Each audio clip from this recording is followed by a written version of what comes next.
question I get by atheists sometimes when I do debates, and I've done 99 professors I've debated now, they'll say, well, doesn't the Green River Formation in Wyoming prove the Earth is millions of years old?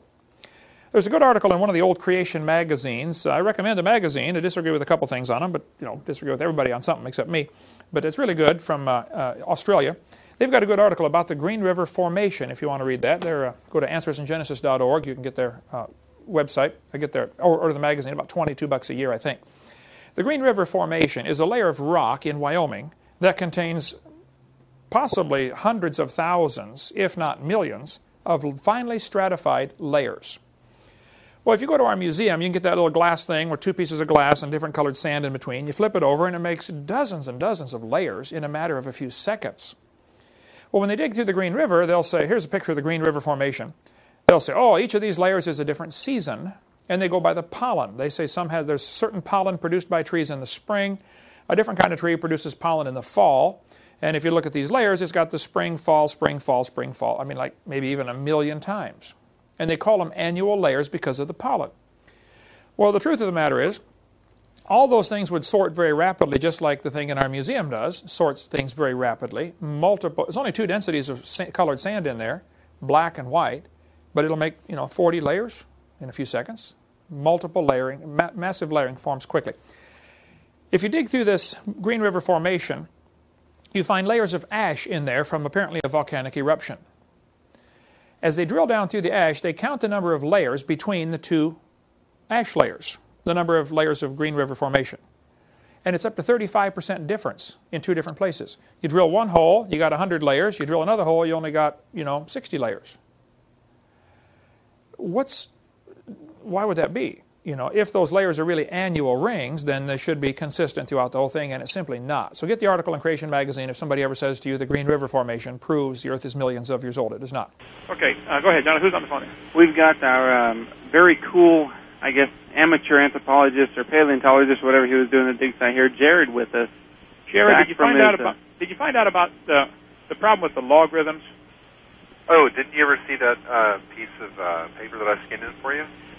I did not see it yet. Maybe Jonathan has it, but I got the logs from 100 to 1,000, and the graph is not a smooth line. It's got a dip in it.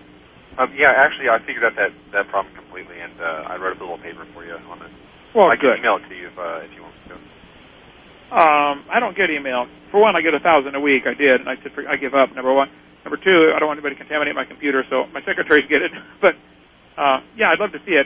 You can email it to Jonathan there. What's your question today, Jared? Okay. Well, I wanted to tell you about my trip to Canada and see what your response to that would be. Oh, you got right with God? No. Not yet. He was up there with Martin, so I don't know how quick that's going to happen. Oh, you and Martin got together. Okay. Yeah, I drove up and met with Martin, and I was up there for about 10 days. Well, you got to give moral support to each other, because it's hard when there's just a small minority that believe like you do. It's hard. You got to get together. A small minority? Oh, yeah. Most Americans, I don't know about Canadians, but most Americans believe like me, Yeah, and the neat thing is, though, the Creation Science Hour is creating lasting friendships between Americans and Canadians and Switzerland people. It's a beautiful thing we're doing here. Amazing side effects. Go ahead, Jared. We'll quit interrupting. Okay. So I drove up to New Brunswick, and there was a little site north of Moncton where the rock is supposedly Carboniferous. It's 355 million years old, according to Martin and the geologist that surveyed the area. And I did some fossil digging with Martin for a few days, and then we drove up to Quebec and went to a place called Miguasha. Have you ever heard of that before? I was in Boucherville, Quebec a few months ago, but I haven't heard of that place. Miguasha is a little site at Devonian. I think it's shale, but I'm not quite sure what kind of rock it was. It's an old estuary, apparently, and it's very famous for the lobefin fishes that are found there. That was a trip. But anyway, the site that we did the digging at was, like I said, Carboniferous rock. And it was shale. It was the really hard stuff. It was almost impossible to break open. Kind of hurt my hands. And what I was going to note about that was that I didn't find any out-of-place fossils like I was hoping to. Oh, that proves it. Doesn't prove it, but it doesn't disprove it either, obviously. Hey, we sent a bunch of soldiers to Afghanistan looking for, Osama. Didn't find him. That proves something. Well, why would you think that out-of-place fossils would be as rare as Osama bin Laden? There's only one of him. I don't know, Jonathan, where's that website that has all the out-of-place fossils on the geologic column? Oh, well, I'll go ahead and find it real quick. There's tons of articles and lists written about that. There was that one. I'd love to see it, because what I was going to say is that this rock, this really hard shale, only had fish and plants. I found lots of plants. And, wait, were they land plants or sea plants? I think these are all plants that lived in or near the water of this lake. They think it was a lake. Okay. 355 million years ago. Sure. And the stuff that we dug up was apparently stuff that had fallen to the bottom of this lake and had sediment piled on top of it. But anyway, the point is, it's only fish and plants. And not only was it just fish, it was 4 specific kinds of fish that we found. I found evidence, I think, of 2 or 3 of these types of fish. One of them was rhizodon. One of them was like Sarcopterygian fish. That's not raisin fish. And the 4th one, I'm not sure what it was.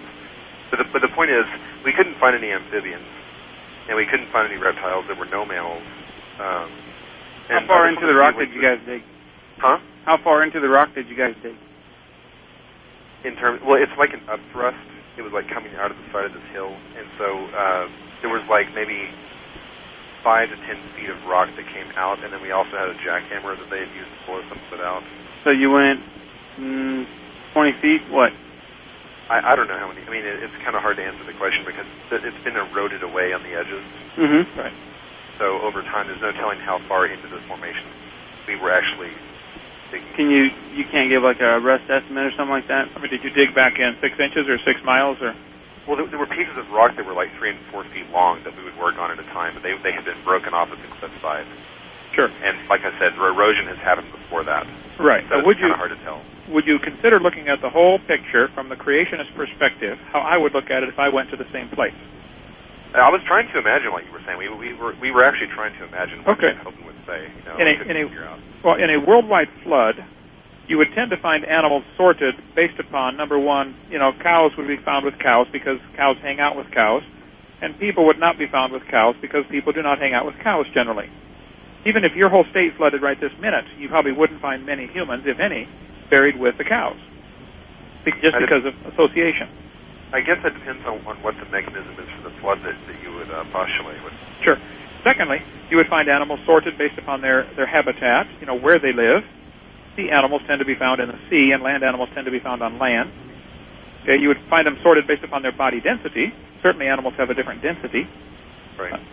They'll automatically be sorted based on density or complexity. Quite a few things influence the sorting of objects in sedimentation. Go to Walt Brown's website, creationscience.com, and see the experiments there they've done on liquefaction.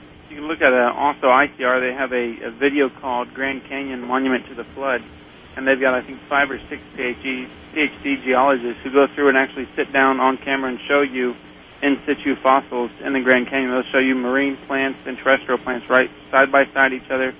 They'll show just tons of things that are really devious to the Iranian worldview of evolution. But anyway, I want to hear the rest about the Canada trip. Did you see the big crater, the 47-mile crater up in Quebec, where the meteor crater? No, we didn't go there. If I'd known that was there, I probably would have asked where to go. It's apparently the largest crater on Earth, 47-mile diameter. Yeah. I don't know of a bigger one, but someplace in Quebec. I don't know the details. Anyway, so your reasoning for why I didn't find any mammals in this Carboniferous rock was that they wouldn't hang out together? That's one of many reasons I gave. I think it's logical you would find animals of the similar kind, oftentimes the exact same species, together because, number one, that's their association. There are schools of fish that swim around together, and in the case of a thermal shock, like the fountains of the deep breaking open, hot water coming out of the ocean floor into large sections of the ocean would tend to thermally shock many animals to die, and they would be buried according to their schools of fish. Big schools of herring, for instance, are found in Southern California, the herring nita, where they find literally probably trillions with a T of fish fossils in the diatomaceous earth quarries. I was just there a couple weeks ago. They find a whole variety of animals in there, but generally fish in diatomaceous earth. And that's logical if that's, is a fault line that opened up during the time of the flood.